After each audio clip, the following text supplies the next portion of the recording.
Bismillahirrahmanirrahim. Qala ma'alif qala sallallahu sirrah. Dan mana yang pertama?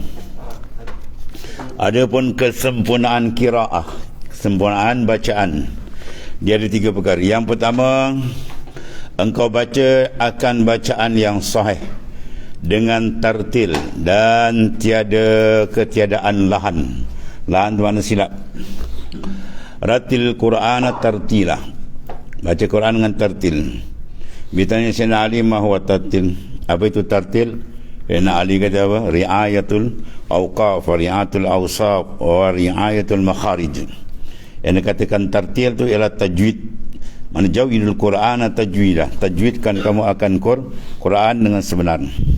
Maka maknanya ri'ayatul awqaf. Dan Quran itu baca kena memelihara akan wakaf ni. Wakaf lazim, wakaf tam, wakaf jawaz, macam-macam ada. Kemudian ri'ayatul makharij.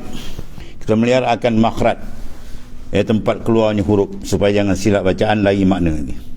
Kemudian ri'ayatul awsaf, menjaga akan sifat-sifat huruf. Ada sifat zati, ada sifat arid, dalam ilmu tajwid lah. Itu bahas panjang. Jadi maknanya Quran naklah dibaca dengan betul. Kalau tidak, bahaya. Ya, guru Quran banyak pergi carilah, belajar sungguh-sungguh. Sebab rubbal kariyil Quran wal Qur'anu yal'anu. Rubbal kariyil Quran, banyak pembaca Quran, wal Qur'anu yal'anu, Quran laknat di balik. Ya, sebab apa? Baca tak betul, panjang ni pendek, berdengung tak berdengung dia bantai. Maka jadi lahan. Lahan tu ada 2 tu. Salah tu ada 2. Lahan pertama dia panggil lahnun jaliyun. Lahan yang terang, sama maknanya sebutan dia salah dan makna pun lagi.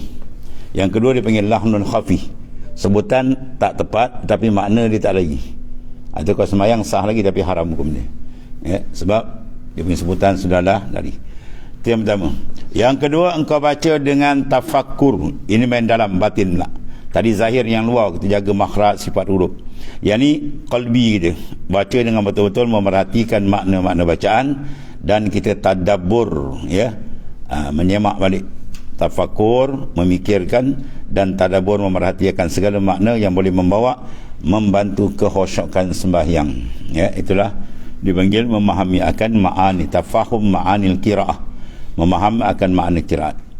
Waktu dah berpuluh tahun kita sembahyang, sepatutnya daripada mula angkat takbir, baca doa iftitah, tahiyat, semua kita dah faham makna dia. Ya, bila kita baca kita boleh fokus. Tu. Ini dah berpuluh tahun sembahyang tahiyat, terjemah tahiyat. Lupa lah ustaz. Bukan lupa, kau saja tak tahu. Kau pemalas pergi cari lah guru kan. Kitab buku pun banyak pergi baca, hafal. Supaya kita berbicara dengan Tuhan dan sembahyang, bukan kecil, anak tu besar tu. Habis yang ketiga, bahawa engkau amalkan dengan barang yang engkau baca. Faham, kemudian amalkan. Apa tuntutan daripada bacaan-bacaan yang kita baca dalam sembahyang, daripada munajat, doa, ikrar, macam-macam ada tu. Habis. Itu dipanggil kesempurnaan dalam membaca dalam sembahyang tadi. Kemudian ada pun kesempurnaan rakaat pula. Dia ada 3 perkara. Yang pertama, bahawa engkau ratakan belakang ni yang zahir, kasafatin wahidah. Kita rakaat tu macam 90 darjah, ya. Jangan dia bungkuk sangat, jangan terdongak. Tapi sekurang-kurang sah rakaat tangan sampai ke lutut itu sah tu. Dia rakaat tangan dah sampai lutut, itu dah sah dah. Tapi nak sempurna kasafah, yang macam papan sekeping. Mana 90 darjah, tu yang tercantik lah. Itu yang pertama, bahawa ratakan belakang serta lehermu. Maka jangan engkau merendahkan dan dengan tertinggi kepala, bongkok sangat tu, macam kereta potong spring pula. Biar bongkok bawah, ataupun terdongak hanya kepala gulung tedung. Jadi maknanya tegak, yang terbaik. Yang kedua, bahawa engkau hantarkan 2 tapak tanganmu di atas 2 lutut. Ya, itu sekurang-kurang had rokok. Dan engkau jarangkan antara anak jari.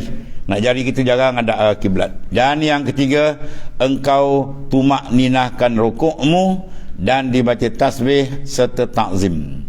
Ya, dan tumak ninah dan rokok ada tamiyah. Farka hatta tatma'inna raki'an. Nabi kata rokok oleh kamu hatta tatma'inna raki'an, sehingga ada tumak ninah dan rokok. Apa tumak ninah? Sukunun baina harakatain. Itu mana tumak ninah? Tumanina mana sukun, kita diam, jangan bergerak-gerak antara 2 gerak. Kalau rakaat tadi mana gerak pertama? Gerak kita daripada berdiri, kiam tu, kita itu gerak pertama. Gerak kedua mana? Sami Allah liman hamidah. Di tengah tu dia panggil sukun, baina harakatain, yang makna diam antara dua gerak. Kadar dia subhanallah, lebih kurang 4 second. Subhanallah dia jam gerak. Ya. Kalau dia rokok lama tapi dia bergonggak macam angin tiup pokok kan. Ya, dan dia tak ada apa uzur, maka tak sah rokok tu. Kecuali kalau dia ada uzur, lainlah. Dia memang tak boleh gerak badan, dia bergegar kan. Itu lain. Ini dia boleh tak ada apa, saja dia bergonggak, tak tetap, tak tumakninah. Kalau sengaja, maka tak sah sembahyang dia. Kalau dia terlupa dalam sujud sekarang, dia teringat, tadi rokok tadi tak jadi. Sebab apa? Tak ada tumakninah. Wajib dia kena bangun balik. Tinggalkan sujud tu, bangun, rokok balik. Itu dia. Kalau dia teringat dalam sujud rakaat kedua, dalam rokok rakaat kedua, masuk round kedua rakaat kedua, dalam rokok tu tinggal, tadi sujud tadi tak jadi, tak ada tumakninah. Yang ni ganti dia. Bermakna dia masuk lain pertama balik, rakaat pertama balik. Itu maksudnya. Ya. Dia apa-apa rukun yang kita sedar salah dia dan kita tersalah tu bukan sengaja, maka terus kena dapatkan balik rukun tu. Ya, tinggalkan yang kita ada tu, pergi dapatkan balik. Itu cara dia. Kemudian takzim, ini dalam. Yang tadi semua luar. Ya, rokok, ratus, ya, bahagian luar betul-betul. Yang dalam takzim, kita rokok tu kita rasa membesarkan Allah Subhanahu Wa Taala, rasa hina diri kita betul dengan Tuhan. Dan ketetapan, dia panggil sukunul qalbi ma Allah, tetap hati kita dengan Allah Taala, memerhatikan kebesaran dan keagungan dia. Ada pun kesempurnaan sujud, 3 perkara. Pertama, bahawa engkau hantar 2 tanganmu berbetulan dengan bahu. Mana tangan kita ni dengan bahu selai. Ya, jangan ke depan sangat atau ke belakang sangat, begitu pula. Ya, selai lebih kurang, takriban lebih kurang. Itu sempurna dia. Dia sempurna sujud 7 anggota. Ya, ada sab'ati azum, atau 7 anggota. Pertama, dahi. Kedua, tangan. Ketiga, lutut. Keempat, kaki tu. Maka dalam 7 pula, 1 je kena buka, dahi. Dahi jangan melapik. Jangan sembahyang sekebat tutup depan ke, kopiah dia ke, ataupun kain terkong ke. Kalau dia sujud berlapik, tu sujud dia tidak diiktiraf, tak sah.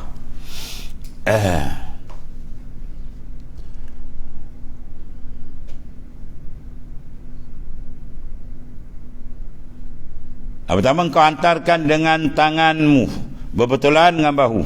Kalau lelaki dibuka sikit, perempuan dia rapat. Yang kedua, hendaklah engkau renggangkan 2 lengan kamu tu. Jangan kamu hampirkannya keduanya kepada bumi. Jangan kamu hamparkan. Bukan hampir tu, hampar. Dia macam sujud anjing. Anjing kau duduk melekap kan. Sujudnya tak melekap. Itu tak belajar tu. Dia kena sujud. Kalau melekap, tangan kita ke depan. Dia bila tangan ujung jari ni bertentangan dengan bahu, dia akan jadi begitu. Kemudian lelaki dia buka, perempuan dia rapat. Itu sunat dia. Jadi lain dengan bahu, jangan lekap, kena angkat muka. Kedua, engkau renggangkan 2 lenganmu daripada 2 lambung kita ni, dan jangan kamu hamparkan keduanya ke bumi. Hampar dalam melekap. Tu. Dan ketiga, bahawa engkau tumakninahkan sujud pada tinah, fasjud hatta tatma'inna sajidan. Sujud sampai ada tamakninah, sama juga kadar dia subhanallah lebih kurang tu. Tapi kita baca 3 kali tu elok tu. Jangan bergonggak-gonggak, tetap ya. Dan mengucap tasbih serta takzim. Takzim tu batin. Dalam mana membesarkan, mengagungkan Tuhan. Kita lagi rendah. Ya, tadi rokok dah rendah, dan ni sujud lagi rendah. Tempat paling rendah tu tempat paling mulia di sisi Allah Ta'ala. Bagi man tawadha'a rafa'ahullah. Siapa tawadha', Tuhan angkat martabat dia. Wa man takabbara, siapa yang membesarkan diri, wada'ahullah, Tuhan hinakan akan dia. Jadi makna sujud tu tempat yang paling mustajab bagi kita untuk berdoa. Ya, sujud adalah tempat yang paling hebat. Banyakkan doa di situ. Doa dalam hati, tak apa pun hajat kita minta, terutama hajat kita untuk sampai ke dekat diri kepada Ta'ala.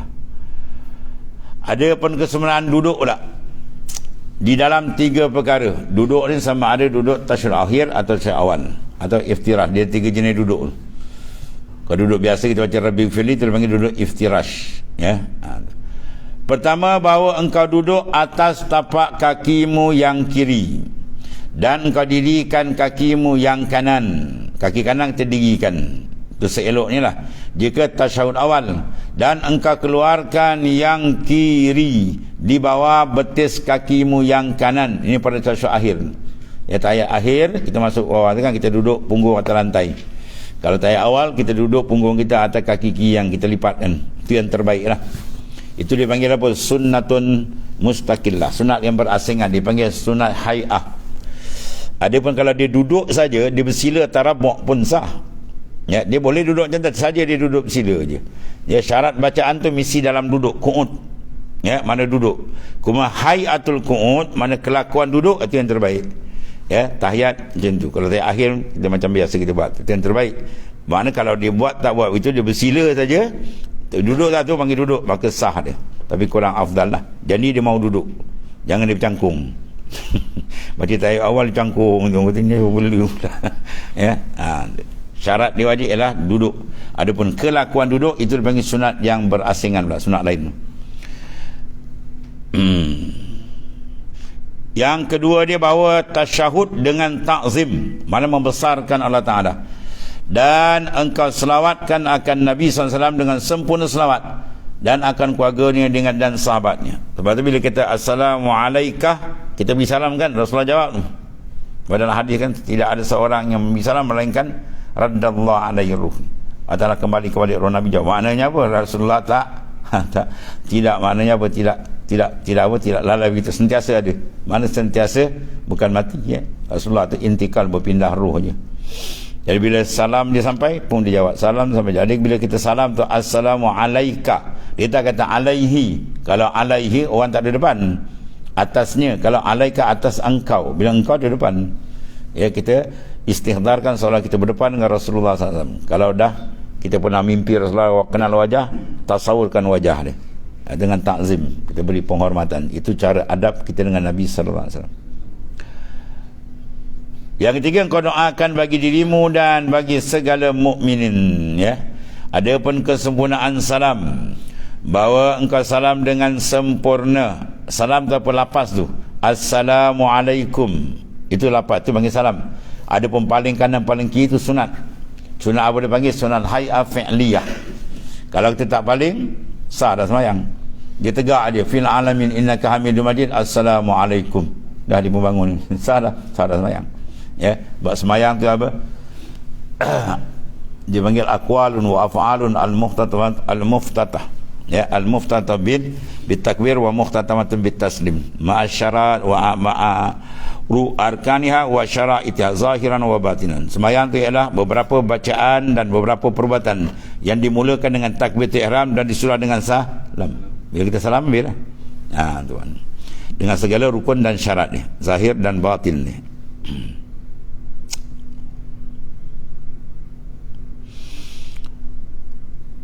Adapun kesempurnaan salam, bahawa engkau salamkan dengan sempurna. Sebut tu betul dengan Assalamualaikum, dia ada alif lam, as-salam ada tasydid, betul sebut Assalamualaikum. Dia kau ambil harakat bina, kaf depan ku, kena baca kum, Assalamualaikum, macam tu. Orang Melayu pula Assalamualaikum. Itu dia panggil serong harakat, sah lagi. Tapi tu salam Melayu, Assalamualaikum, lepas tu 6 harakat tu panjang ni, Assalamualaikum, mana ada majlis tu. Macam-macam. Jadi Assalamualaikum. Sebab kalau orang Arab, kali-kali kita tengok dia baca Quran kan, relax je mulut dia. Orang Melayu pusing pun, cabut gigi palsu.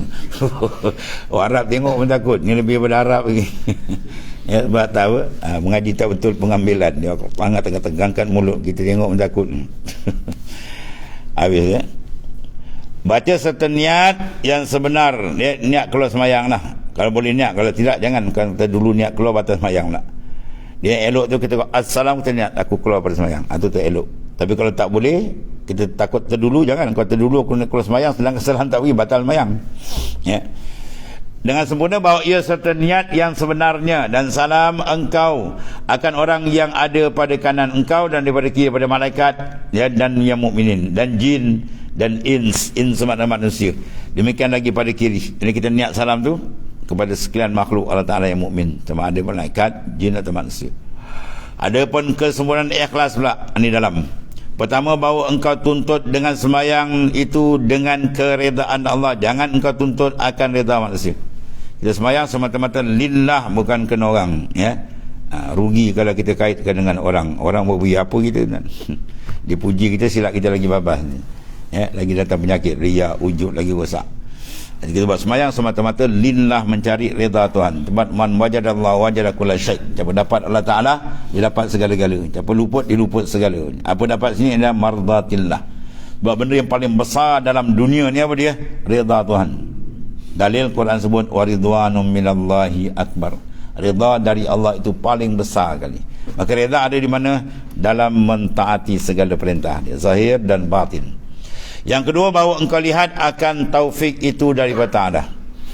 Ya, jadi kita bila semayang, kita lihat tidak ada insan boleh mengerjakan perintah Tuhan melainkan dia ada taufik dan hidayah. Taufik maknanya petunjuk, hidayah petunjuk. Taufik apa? Taufik mana kemampuan mengerjakan ibadat. Khalqu quwwata ta'a fil abdi, itu makna taufik. Khalqu quwwata ta'a, Tuhan menjadikan kemampuan bagi hamba boleh mengerjakan dia. Hidayat dia dapat tunjuk, sebab tu minta hidayat dengan taufik. Ya, ada orang dapat hidayat tapi taufik tak dapat. Dia tahu benda tu baik tapi tak boleh buat. Macam ada kala dia tahu benda tu tak elok tapi pum dia terperangkap. Itu maknanya dia tak ada taufik. Hidayat dah ada. Ya, macam budak buat motor kan, dia tengok seleko, wah tajam baik, ingatkan dia slow pun dia tekan gear. Dia tanam terbalik tu masuk dalam karung. Jadi maknanya dia ada hidayat tapi taufik tak ada. Kita nak dua tu, taufik wal hidayah. Ya, habis. Jadi kita perhati yang kita boleh semayang ni sebab ada taufik. Siapa beri hidayat? Allah. Siapa beri taufik? Allah. Kita apa? Tak ada apa. Tak layak kita nak membesarkan diri dalam kita mengerjakan ibadat. Bahkan lagi kita buat ibadat, lagi kita kena rasa kerdil diri kita dan rasa banyak syukur dengan Allah Ta'ala. Sebab bila semayang atau zikir, bila kita lalai kan, kita tukar gear balik. Gear apa? Pandang ni, syukur. Ya, kita pandang mujur, Tuhan izinkan aku boleh semayang. Kalau dia tutup pintu hati, jadi macam orang apa tak kenal Tuhan tu, lagi bahaya kan. Jadi dia bagi syukur. Bila syukur itu ada ziyadah, akan tambah. La in syakartum la azidanakum. Bersyukur aku tambah. Jadi bila kita syukur, kita rasa besar kuning Tuhan, insya-Allah Allah akan tambahkan dalam kalbi kita tadi perasaan-perasaan yang boleh lebih dekat kita, kekhusyukan dan seumpamanya.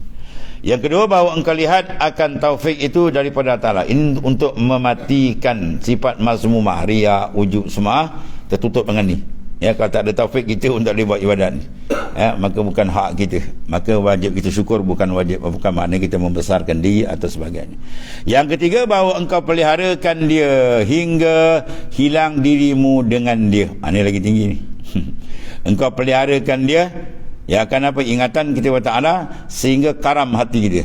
Maknanya apa karam? Dia rindu cukup kuat dengan Tuhan sehingga keperasaan dia tadi hilang, yang dirasa lazat dengan Tuhan ni bagaikan kekasih. Ya, kekasih bila dia berkasih macam tu. Dia hilang hak dia lah. Dia rasa apa? Nampak keindahan, kecantikan, kehebatan kekasih dia. Maka siapa lebih besar dari Allah Ta'ala? Siapa lebih hebat dari Tuhan? Ya, atau siapa lebih cantik? Segala-galanya kesempurnaan milik dia. Jadi sehingga hati kita ikat dengan dia dalam semayang. Itu di antara apa? Adab, ya, bagi kita mengerjakan semayang tadi. Itu adab ikhlas. Bila dia ikhlas, dia pandang diri dia semua kurnia Tuhan, kemudian dia tambahkan rindu dia dengan Tuhan, dia tak akan pergi tempat lain. Sebab kalbi bila dia rindu ke Tuhan, dia tak akan pergi pada makhluk. Bila hati tak pergi kepada makhluk, selamat. Riya, ujub, sum'at, takabur, ego, macam-macam penyakit itu semua bila hati menghadap makhluk. Bila menghadap makhluk, nak tunjuk dia hebat, nak tunjuk dia handal, nak tunjuk dia ni, habis tunjuk dia rosak. Jadi bila kalbi dia sudah dipadamkan pandangan kepesanan makhluk yang diperasan dengan kepesanan Tuhan, maka kalbi itu akan lagi cantik atau keindahan dia, habis. Kemudian pelbagai kebaikan pada perbuatan semayang dan zikirnya pula. Wallahu a'lam.